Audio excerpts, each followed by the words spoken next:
CJP കേന്ദ്ര സർക്കാർ ഇന്നത്തെ ചർച്ച പരാജയപ്പെട്ടു. കേന്ദ്രമന്ത്രി ധർമ്മേന്ദ്ര പ്രധാന്റെ രാജി ആവശ്യത്തിൽ നിലപാട് അറിയിക്കാൻ കേന്ദ്ര സർക്കാർ നാളെ ഉച്ചവരെ സമയം തേടി. ധർമ്മേന്ദ്ര പ്രധാൻ രാജിവെക്കണമെന്ന നിലപാടിൽ ഉറച്ചു നിൽക്കുകയാണ് സിജെപി. മുന്നോട്ട് വെച്ച രണ്ടാവശ്യങ്ങളിൽ സർക്കാർ അനുകൂല നിലപാടെടുത്തു എന്ന് സിജെപി അറിയിച്ചു.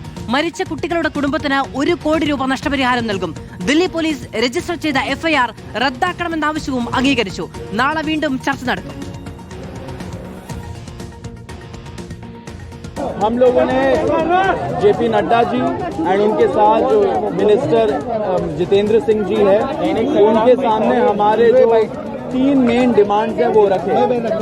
धर्मेंद्र प्रधान जी का इस्तीफा जो नॉन नेगोशिएबल है. नंबर 2, 1 करोड़ का कॉम्पनसेशन जो फैमिलीज है जिनके बच्चे नीट एस्पिरेंट्स के सिस्टम के वजह से उन्होंने सुसाइड करके मर गए, उनके लिए 1 करोड़ का कॉम्पनसेशन. एंड नंबर 3, जो एफआईआर फाइल हुए हैं, हमारे जानकारी के हिसाब से 11 एफआईआर फाइल हुए हैं, उन 11 एफआईआर की कॉपी हमें दे एंड उनको विड्रॉ करें. कॉम्पनसेशन और एफआईआर विड्रॉल और गारंटी का उस पर सरकार पॉजिटिव है. ആദിൽ പാലോടുണ്ട് വിവരങ്ങളുമായി നമ്മളോടൊപ്പം. Adil, good evening. ഒരു ശുഭപര്യവസായിയായി സമരം അവസാനിക്കും എന്ന സൂചനകൾ ലഭിക്കുന്നുണ്ടോ? രണ്ടാവശ്യങ്ങളോട് കേന്ദ്രം അനുകൂല നിലപാടെടുത്തിരിക്കുന്നു. പക്ഷേ ഏറ്റവും പ്രാഥമികമായ ആവശ്യം 1 ഇഞ്ച് അതില്ലാതെ പിന്നോട്ടില്ല എന്ന് പ്രഖ്യാപിക്കപ്പെട്ടിരിക്കുന്ന ആവശ്യം, അത് ധർമ്മേന്ദ്ര പ്രധാന്റെ രാജിയാണ്. അതിൽ കേന്ദ്രം നിലവിൽ സാവകാശം തേടിയിരിക്കുകയാണ്. നാളേക്ക് തീരുമാനമുണ്ടാകും എന്നൊരു പ്രതീക്ഷയെങ്കിലും ഉണ്ടോ സിജെപിക്ക്?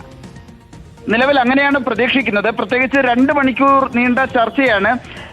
നേരത്തെ വേദി എവിടെയാകണമെന്നത് സംബന്ധിച്ചാണ് ആശയക്കുഴപ്പമുണ്ടായിരുന്നത്. അതിലൊരു വ്യക്തത വന്ന ശേഷമാണ് കോൺസ്റ്റിറ്റ്യൂഷൻ ക്ലബിൽ ചർച്ച നടത്താമെന്ന് അറിയിച്ച് പിന്നീട് VP ഹൗസിന്റെ 504 നമ്പർ മുറിയിലാണ് ചർച്ച നടന്നത്. 2 മണിക്കൂർ നേരം ചർച്ച നീണ്ടു. 12:30 തുടങ്ങുമെന്ന് അറിയിച്ചിരുന്ന ചർച്ച 1 മണിക്ക് ശേഷമാണ് തുടങ്ങിയത്. 3 മണിയോളം ആ ചർച്ച നീളുകയും ചെയ്തു. ഏതായാലും പ്രധാനപ്പെട്ട ചില നിർദ്ദേശങ്ങൾ അംഗീകരിച്ചു എന്നാണ് കേന്ദ്ര സർക്കാർ പറയുന്നത്. അതിൽ ഒന്ന്, ഈ മാസം 20-ാം തീയതി പാർലമെന്റ് മാർച്ചിലെ വലിയ തോതിൽ സംഘർഷം, അതിൽ 10 എഫ്ഐആറുകൾ രജിസ്റ്റർ ചെയ്യുകയും വിവിധ വിദ്യാർത്ഥികളെ കസ്റ്റഡിയിലെടുക്കുകയും മറ്റും ചെയ്തിരുന്നു. ഈ നിയമ നടപടികളൊക്കെ അവസാനിപ്പിക്കും എന്നുള്ളതാണ്, കേസുകൾ പിൻവലിക്കും എന്നതാണ് സർക്കാരിന്റെ പ്രധാനപ്പെട്ട ഉറപ്പായി നൽകിയിരിക്കുന്നത്. രണ്ടാമത്തേത്, ആത്മഹത്യ ചെയ്ത കുട്ടികളുടെ കുടുംബത്തിന് 1 കോടി രൂപ വീതം നഷ്ടപരിഹാരം നൽകണം എന്നുള്ളതായിരുന്നു. ഉചിതമായ നഷ്ടപരിഹാരം നൽകാം എന്ന ഉറപ്പ് ഇപ്പോൾ കേന്ദ്ര സർക്കാർ ഈ മീറ്റിംഗിൽ സിജെപി നേതാക്കളെ അറിയിച്ചിട്ടുണ്ട്. സിജെപി വക്താക്കൾ, മുഖ്യ വക്താവ് സൗരവ് ദാസും മറ്റൊരു വക്താവ് അശുതോഷ് റാംഗയുമാണ് പങ്കെടുത്തത്.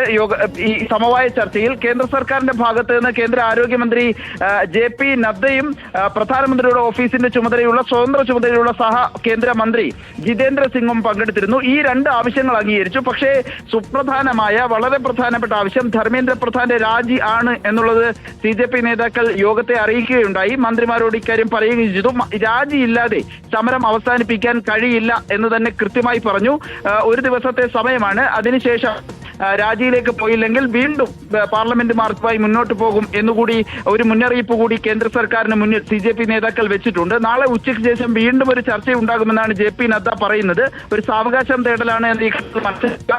എങ്ങനെയാണ് വിഷയം കൈകാര്യം ചെയ്യുക? പ്രത്യേകിച്ച് BJPയെ സംബന്ധിച്ചിടത്തോളവും RSSനെ സംബന്ധിച്ചിടത്തോളവും നിർണായക സ്ഥാനത്തുള്ള ഒരാളാണ് ധർമ്മേന്ദ്ര പ്രധാൻ. അതുകൊണ്ട് തന്നെ രാജിയിലേക്ക് പോകുമോ, എന്താണ് വേണ്ടത് എന്നത് സംബന്ധിച്ച് കൂടിയാലോചനകൾക്കാണ് 1 ദിവസത്തെ 24 മണിക്കൂറത്തെ സമയം തേടിയിരിക്കുന്നത്. മൂന്നാമത്തെ ആവശ്യവും ധർമ്മേന്ദ്ര പ്രധാന്റെ രാജി എന്ന ആവശ്യവും ശക്തമായി സിജെപി മുന്നോട്ട് വെക്കുന്നു.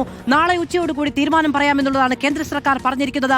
ആ തീരുമാനം കേന്ദ്ര സർക്കാർ അംഗീകരിക്കുകയാണെങ്കിൽ ഈ സമരം അതിന്റെ ഫലപ്രാപ്തിയിലേക്ക് ചെല്ലും. അതെന്തൊരു വിജയമായിരിക്കും എന്നത് നമ്മളൊന്ന് ആലോചിച്ച് നോക്കൂ. ഒരു സംഘടന, പെട്ടെന്നുണ്ടായ ഒരു സംഘടന ആദ്യത്തെ രാഷ്ട്രീയ അജണ്ട മുന്നോട്ട് വെക്കുന്നു. കേന്ദ്ര സർക്കാരിനെ പിടിച്ചുകുലുക്കാൻ കഴിയുന്ന വലിയ പ്രക്ഷോഭങ്ങൾ മുന്നോട്ട് വെക്കുന്നു. രാജ്യത്തെ മുഴുവൻ പ്രതിപക്ഷ പാർട്ടികളും അതിനോട് തോളോട് തോൾ ചേർന്ന് നിൽക്കുന്നു.